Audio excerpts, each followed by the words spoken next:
So, hi, we're here in Pilates Unleashed, East Chester, New York. My name is Heidi and I own and I operate the studio. This is the basic principle part of the video, and we are here with Tina, with Abby, and with Leslie. That will be our bodies today. So we'll begin with the history of Pilates. Joseph Pilates was born in December 9, 1883. And he was a very sick child. He had asthma and a couple of other things. And by the time he was 14, he had done martial arts, jiu-jitsu, and boxing. His dad was a metal worker, but also a gymnast. And his mother was a naturopath. So it was like a great combination for him to grow up with health as a principle, as a priority. So what his profession was he was a professional boxer. He also was a gymnast, and he also taught self-defense classes. But in 1920, he moved to England and worked and stayed there until World War I, which then he had a break and he had to go, and he worked in the camps. And so he knew all this stuff about physical training and gymnasts and all this stuff. So he saw the soldiers coming back and they couldn't get out of bed. He started creating an exercise routine for them to recover their spine, and he called it contrology. After World War II, he continued to work in England for some time, but in 1925, he moved to New York. He actually met his wife on his way here from Germany. And they got married. They opened a studio in New York City, and he taught until he was 83 years old. It was 1960. So 28 years after that, Moira, which is the person that created Stott Pilates, opened up Stott Pilates in Canada. But it didn't just happen so Joseph Pilates had a prodigy, which was Romana, which he taught since she was like 17 years old. After he passed away, she ran the studio. And Moira came to New York to be a mentor to her because she was a retired dancer that had some neck issues. And after she was done with that, with the training, she went back to Canada, developed her own practice, and in 1988, started teaching. 1991, created the studio. And by 1994, she created a training program, which is what we're about to encounter now, the basic principles and so forth. There is about 50,000 instructors worldwide that have been trained. And the vision of the company is education, connection, integrity, quality, passion, integrity, and a bunch of other great things. Okay, so that was about the history. We're about to get to the basic principles of Pilates, Stott Pilates. And so, why are we doing principles? Why is it important? Because they're the foundation of all of these workouts that we're about to do. And they promote, not just for Pilates, but for any workout, efficiency in movement and mobility. So we're going to start with breathing. Why don't we lay down on our backs? And so I want you to bend your knees.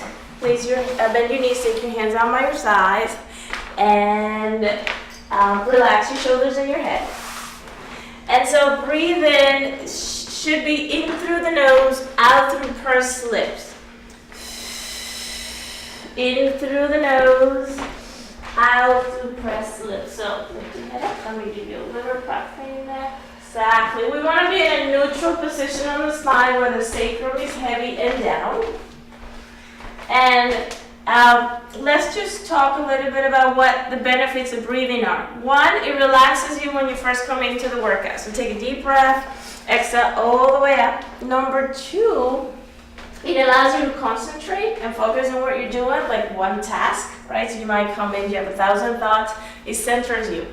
And another thing is that it allows you to stabilize the muscles and fire the right muscles, stabilize the right muscles before we begin movement.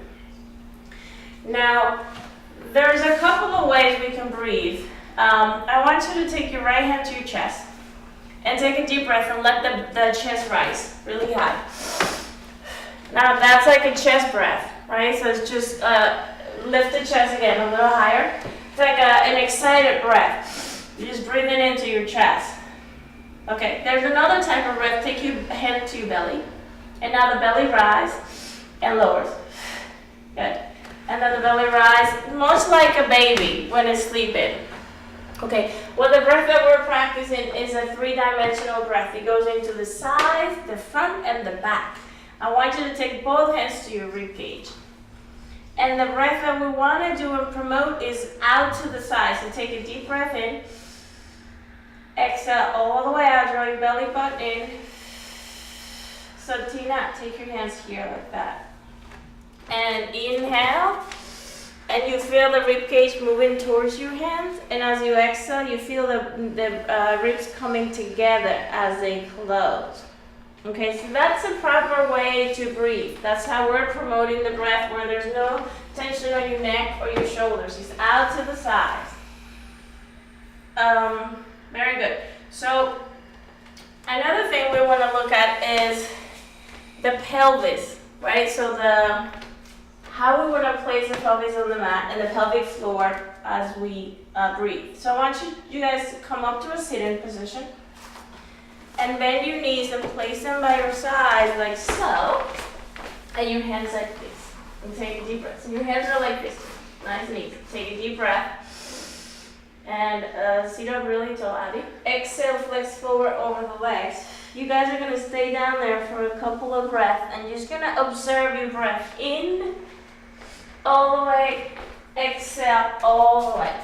At this point, the shoulders are relaxed, there's no tension. Another thing, breathe in, exhale all the way up. Notice how as you inhale, the breath moves out and up. And as you exhale, it moves in and down. And again, take another deep, full breath, and the ribcage opens. That's called spinal extension, promotes spinal extension. As it closes, it promotes spinal flexion.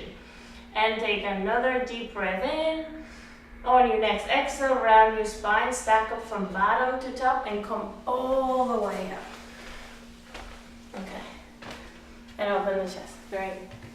So the next thing we're going to look at is how we feel the transverse. So, the pelvic floor. So I want you just to maybe cross your legs like so. And sit up tall. And the pelvic floor, I got you a little picture. Everybody has one. Abby, do you have one? No? Okay, sorry. So the pelvic floor is located this way.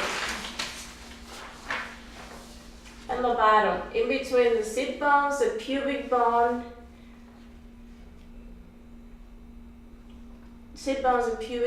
and the ASI is the 2 hip bones. And so it almost looks like a floor. That's why the name, right? The pelvic floor.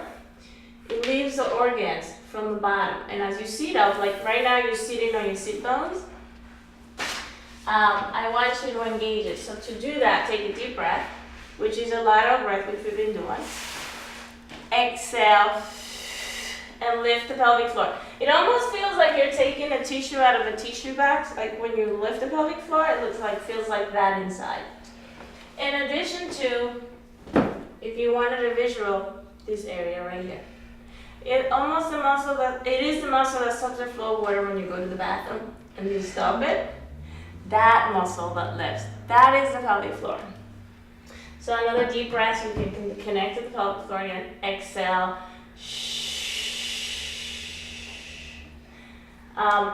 Okay, so the very next step is the transverse. What is the transverse? Transverse is the most inner layer of the abs. So if I get into your ab muscles here, is the inner one, the one that actually holds the organs together. And it runs horizontal, so if you guys have a band next to you, grab them, and we're all going to pretend that we can see a transverse.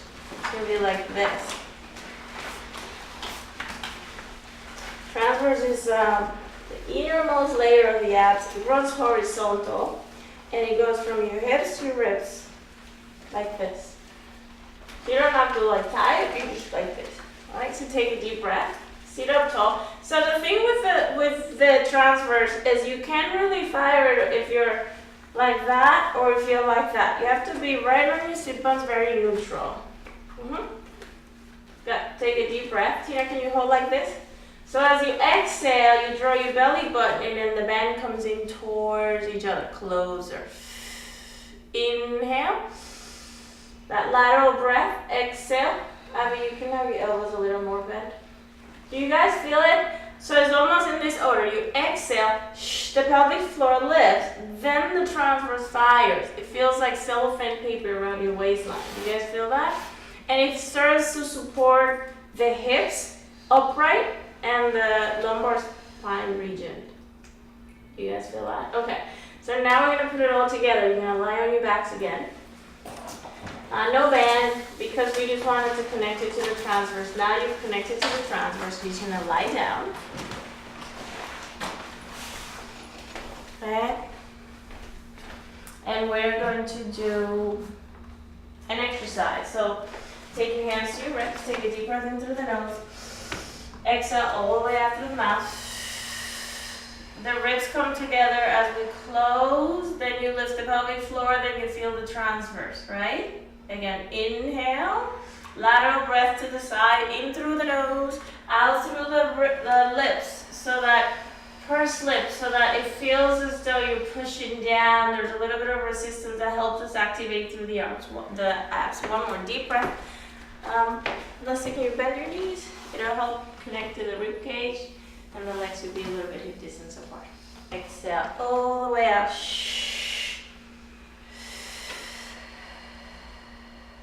And then you feel transverse at the end. Yes, did everybody feel that? Yes. Okay, very good. Come up to sitting. That was breathing. We're going to move on to the very next basic principle, which is pelvic placement. Not pelvic floor, we already saw that. We're just going to do pelvic placement. So, why is this important? Where is the pelvis and what does it do, right? So this is it, the pelvic. And the way we place this in space has a lot to do whether we're doing the exercise properly or improperly.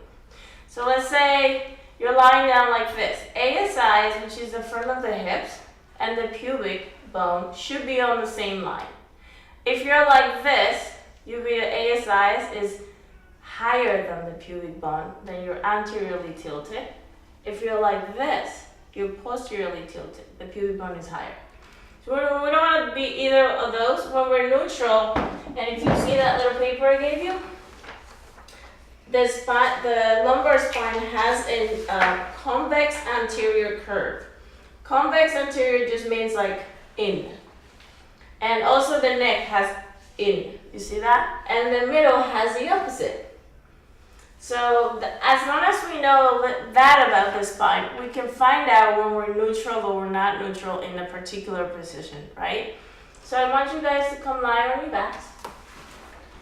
We're going to try to place your pelvic in a neutral position with the lumbar spine is anteriorly convex. Hands by your side. You take a deep breath in through the nose. Exhale all the way out through the mouth, which you already know how your breath is supposed to be. Okay? This movement is we're gonna go from so I really should have said something else. The spine could be two ways. The pelvis could be two ways: neutral and imprint. Not for everyone, just in the Stott Pilates method. So you guys are doing neutral. Take a deep breath. Exhale all the way out. Now I'm going to introduce you to what an imprint is. An imprint is a gentle posterior tilt. So the hips, these ASI bones, are going to come a little bit towards you and the obliques close. But there isn't any contraction on your glutes. Okay? So let's try that. Inhale back to neutral, where your sacrum is down, and there's that little space underneath your lumbar spine because you have this natural curvature. Then exhale, get the obliques to shorten in the front, but Tina, don't jam the lower back down. It's like a lift. Exactly. It's not like a drastic push down that's going to pop your abs up or anything like that, or pop your transverse. Good. Inhale back to neutral. That was really good. Exhale, a shortening in the front. That doesn't quite get the hamstrings to fire or the glutes to fire. One more time. Inhale back to neutral. Do you guys feel it? Back to neutral, Tina. Go back to neutral. So the tailbone is down. Exhale, lift. And come back to neutral. Okay, so why do we do neutral? Why do we do imprint? If you have a closed kinetic chain exercise, and that just means that your feet are down, we always stay neutral, most likely, because you don't need the extra protection. However, if you have an open kinetic chain exercise, which your legs are going to come to tabletop, or you're doing something different that requires extra strength, you're going to be imprinting, okay? So now let's do an exercise that's going to help us know when we're imprinted or neutral. This exercise is called is leg slide. So because we're gliding the leg, I just want to make sure everybody has space. So Abby, you need to come up. Tina, you have plenty of space. They're right there. Take your hands by your sides. So take a deep breath in through the nose to prepare, right? Exhale, imprint. Inhale, glide the right leg down on the mat all the way. Keep the imprint. Exhale, bring the leg in. Inhale, glide the other leg. You're keeping your imprint. Exhale, bring the leg up. You're still keeping the imprint in check. Inhale, reach the leg down.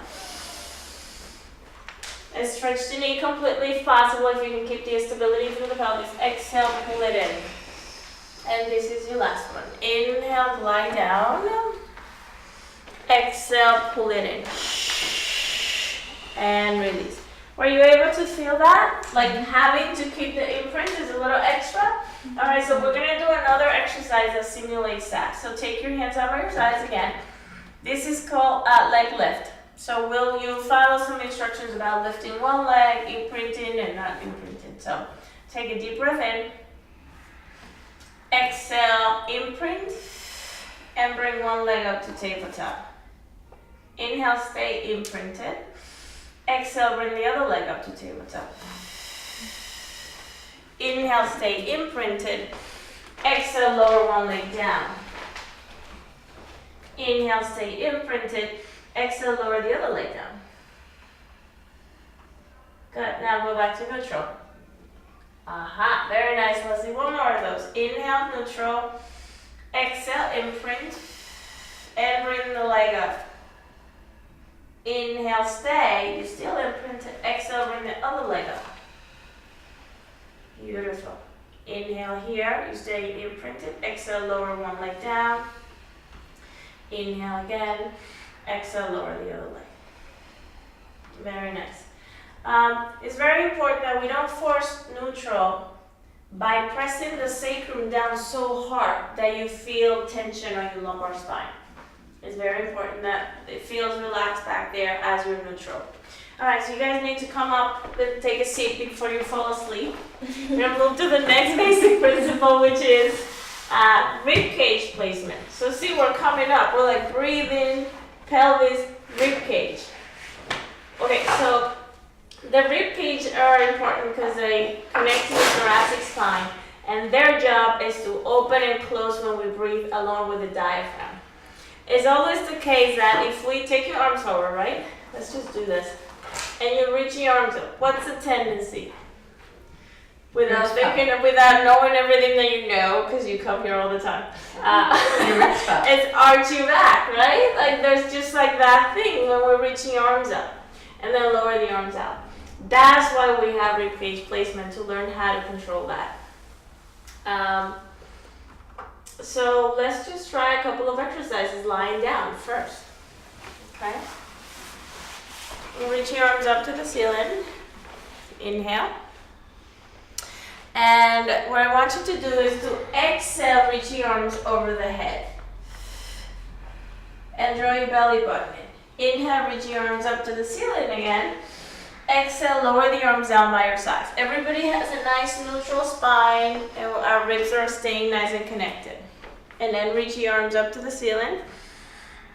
Draw your belly button in. Let's just do one arm at a time so that you realize if you actually pop it, all right? Exhale, reach your arm up. Do you go so far that you started popping? No, right? Inhale, reach your arm up to the ceiling. Exhale, switch arms. So exhaling through pursed lips. Yeah, inhale back to neutral. Exhale, reach over.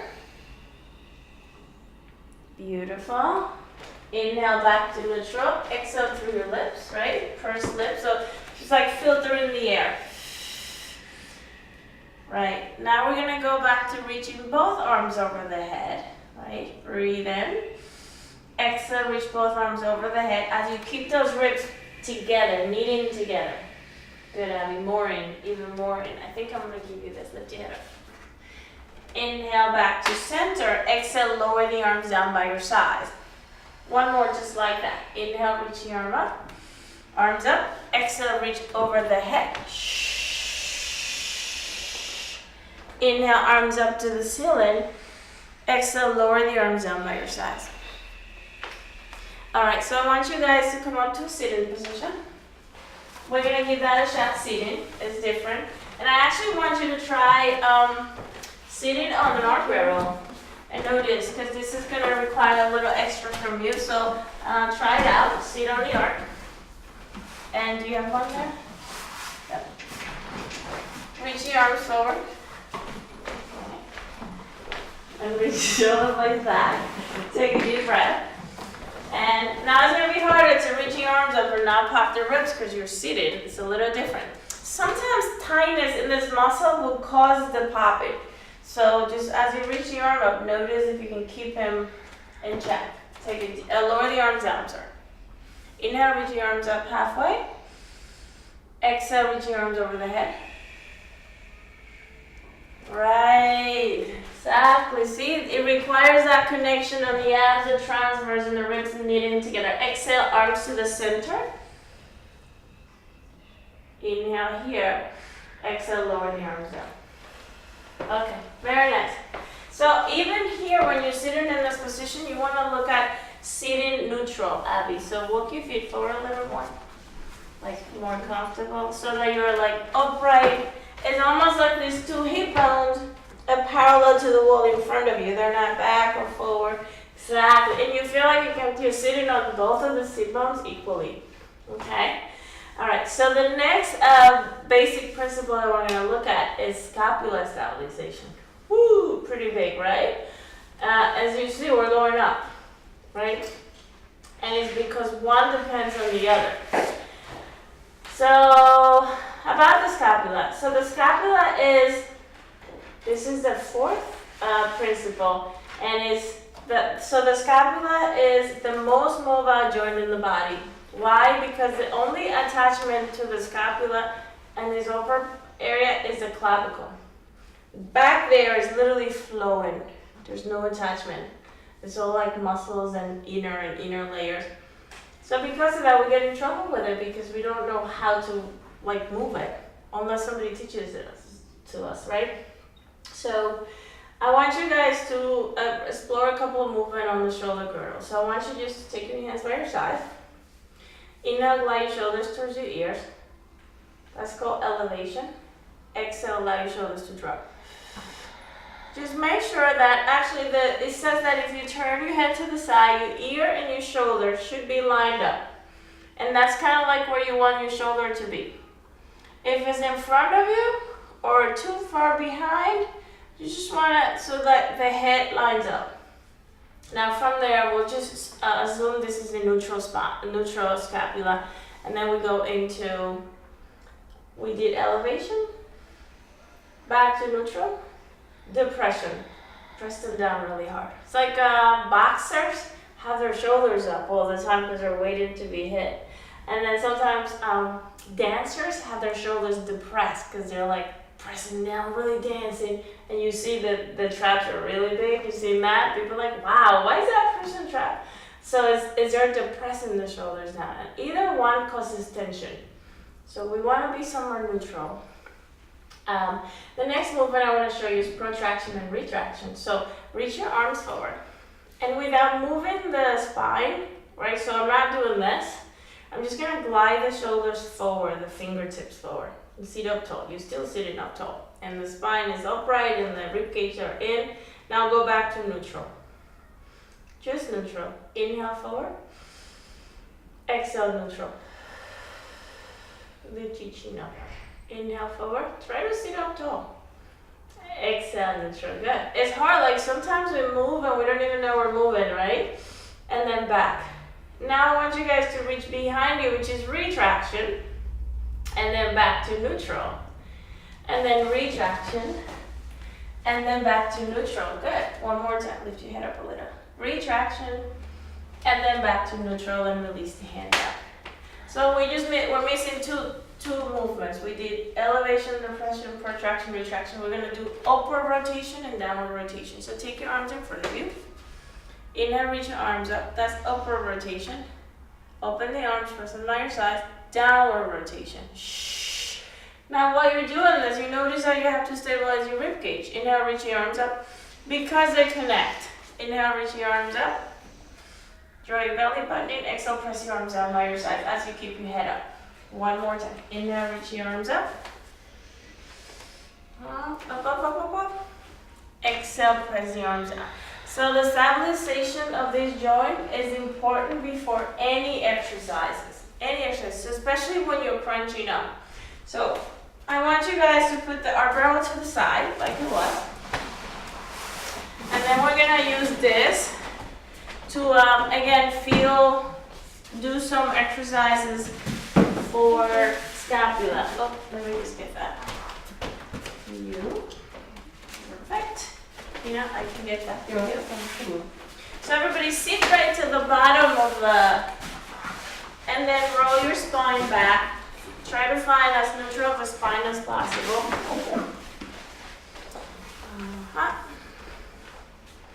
And then bend your knees, Tina, so you're comfortable. The whole spine will be on it, Tina, so come on. So your whole spine, and from your tailbone all the way to the back of the head. So now it's really easy to feel the scapula there, right? It's like, okay, I got it. Bring your chin down a little tiny bit. And I'm going to prop you a little bit here. Relaxing. It might not be very relaxing because you're not very stable, but you kind of are, right? Tina, can you come up higher just a little bit? You want to be like the whole spine is on, and there's no doubt you're comfortable. And take your hands out by your sides. Right, do an exercise called arm circles. Okay, reach your arms up to the ceiling. You kind of did a little bit of that before, so I want you to inhale, reach your arms back, pulling the ribs in, and holding the scapula as neutral as possible. Exhale, open the arms down by your sides and bring them down by your hips. Beautiful. Inhale, reach your arms by your ears.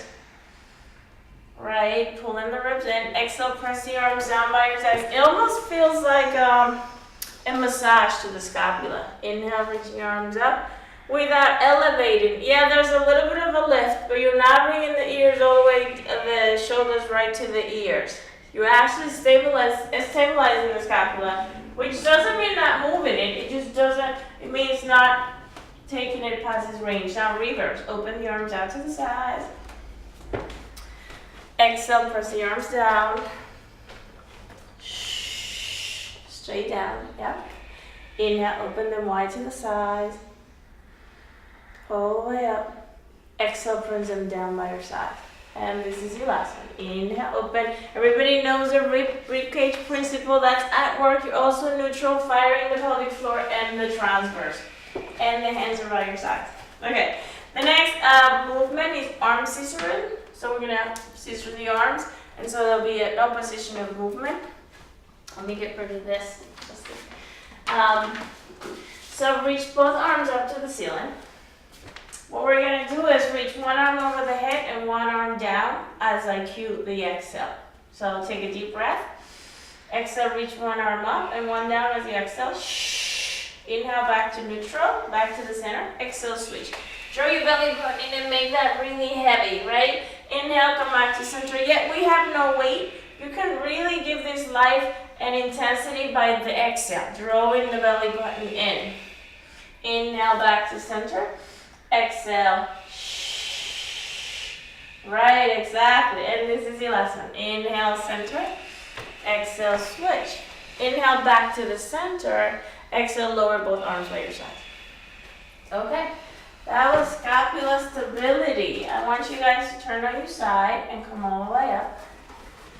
Alright, and then we're going to get rid of those. And we are, we're going to be doing the very next basic principle, which is cervical placement. See, we'll be moving up from bottom to top. And so the neck should lay lined up with the shoulders as you sit up tall.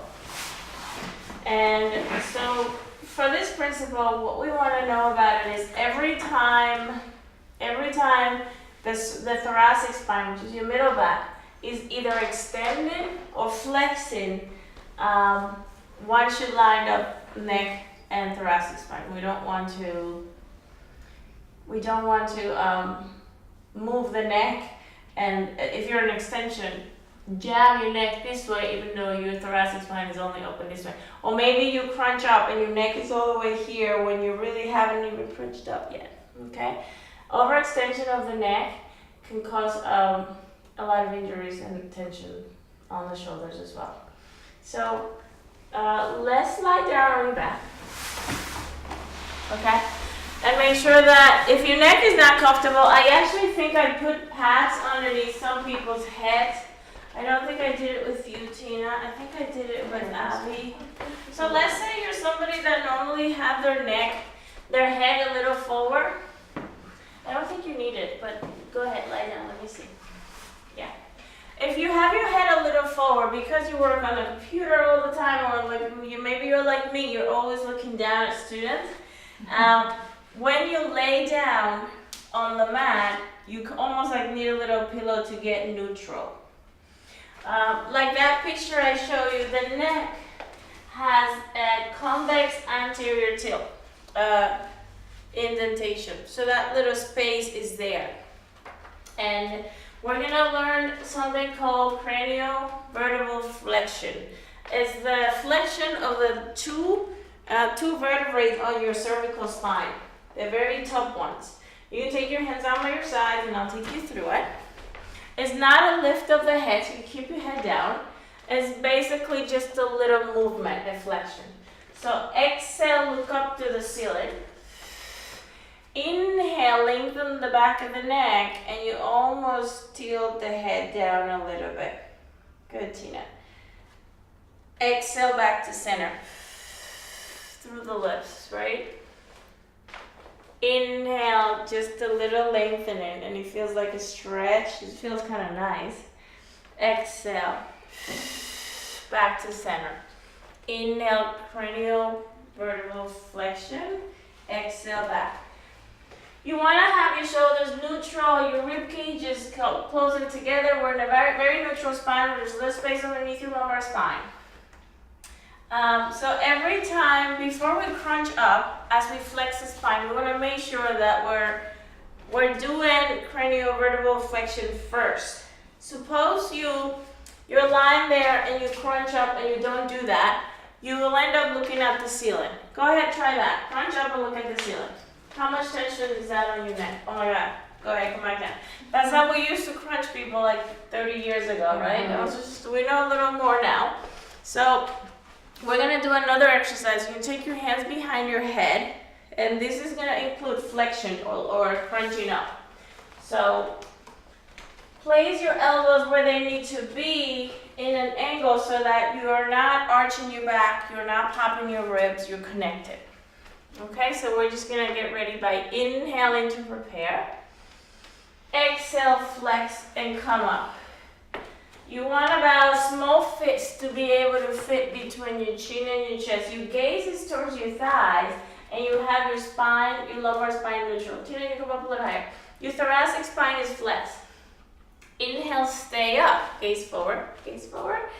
Exhale, roll down. Okay, inhale, flexion of the craniovertebral. Exhale, come up. Inhale, stay as you move forward. You can come up a little higher, Abby, but keep your spine neutral. Exhale, roll down. The head doesn't immediately go back because then it causes tension. You go from top to from bottom to top. Let's do one more. Inhale, just tilt. Exhale, crunch or flex. Very nice and neutral. Inhale, get that lateral breath. Tina, come up a little higher. Exhale, release back down. Okay, lovely. Let's come up to a sitting position and then so that we'll move on to another thing. So when you're turning with the torso, let's say we learn, okay, I'm crunching up, I'm not gonna just crunch the neck and not the middle and then the chest. But how about when you rotate? When we rotate, we also have to line up the neck and the shoulders. So let's say your hands are by your sides, and then you're gonna take your arms by your sides, lift your chest, chin up. You have your palms face down, and the scapula, you're checking in. Not only like, oh, is my shoulder protracted? How am I? Am I sitting up? Am I sitting on? All the little things you learn, you take to any sport, anything. You take it to like how you study. It'll help. Neutral is the place to be. The best position of the body. That's how we were created. So take a deep breath. And as you turn your torso, you're also going to turn like the head. You're not going to turn the head and not the torso, or the torso, not the head. Exhale, rotate. Right or left, whatever you like. Right, so there's cervical and thoracic spine movement at the same time. Inhale back. Exhale, rotate. Very good. Very good. And come back to center. Now we also have to test it lying down on your belly. So come to a prone position. You can have your legs parallel or a little wider if more comfortable here. Your hands are going to be by your shoulders and the tip of the nose touches the mat. We can also put like pat underneath your forehead. Like I would do that with you a little bit, only so that this is relaxed to begin. And then the elbows are by your sides. And you just want to, can you relax the elbows a little? Yeah. Good. Very nice. Take a deep breath in. We're going to do 2 steps here. So I want you to just do, like by the shoulders. And this reformer is like a little bit. But take the tip of the nose to the mat. So we're going to do thoracic and then the cervical will follow. I'll be like, let the hands be there. Yeah. So inhale, squeeze the muscles on your, like the lats in the back. Exhale, come up and extend the spine and lengthen the back of the neck. The bottom ribs will stay on the mat. Good. The bottom ribs stay on the mat. Inhale, stay. Exhale to lower. Beautiful. Inhale, squeeze the muscles on your, contract the muscles on your scapula. Exhale, press down just a little bit, extend the thoracic spine, and then the cervical spine will follow. Inhale, stay, Abby. Exhale, release. One more. So this will be too much right here. This will be too much flexion, or this will be too much extension as you do it. Somewhere in between where you're like lined up with it. And one more time. Inhale, long breath. I'm sorry, no, we're doing a different breath. Sorry about that. Inhale, engage the muscles of your scapula. Exhale, extend. Good, Tina. You can press down a little bit and lengthen. Good. Inhale, stay. Exhale, release. Very nice. So you guys can move back onto a shell stretch. Bring your buttocks back to the heels and round your back. Allow your head to relax. Allow your head and shoulders to relax. Take a deep breath in through the nose. And then as you exhale, round your spine and come all the way up behind you. Alright, so now that you've learned the basic principles, you can use them for anything you do, whether it's playing a sport or walking around the house or carrying your groceries. Thank you for coming today.